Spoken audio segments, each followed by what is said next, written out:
আসসালামু আলাইকুম।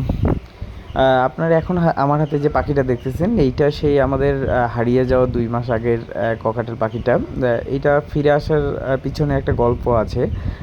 সেটা হচ্ছে এই পাখিটা যখন আমার হাত থেকে উড়ে যায় তখন মোটামুটি আমি খুব খোঁজাখুঁজি করছি। কিন্তু আল্টিমেটলি ওকে খুঁজে পাইনি। তবে কালকে যখন আমি একটা দোকানে গেলাম, পাখির দোকানে, সেখানে যেয়ে যখন হুট করে দেখলাম যে আমার সেই পরিচিত মুখ, যে ককাটেল পাখিটা।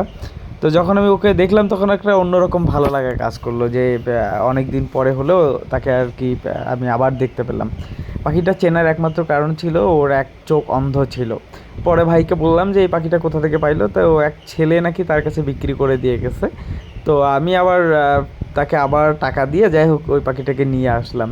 তো এখন খুব ভালো লাগতেছে, টাকা বড় বিষয় না, কিন্তু পাখিটাকে যে পাইছি এটাই অনেক বড় বিষয়। তো এখন খুব ভালো লাগতেছে আর কি। আর আমার হাতে যে এখন যে পাখিটা দেখা যাচ্ছে এটা সেই আমাদের পরিচিত মিঠু। সে আসলে এখন যাই হোক তাকে খুব বেশি সময় দেওয়া হয় না, মাছের ব্যস্ততার কারণে হয়তো সময় দিতে পারতেছি না। তারপরেও মোটামুটি আর কি সে ভালো আছে। তো আমাদের পাখিগুলোর জন্য দোয়া করবেন, ভালো থাকবেন, সুস্থ থাকবেন। আল্লাহ হাফিজ।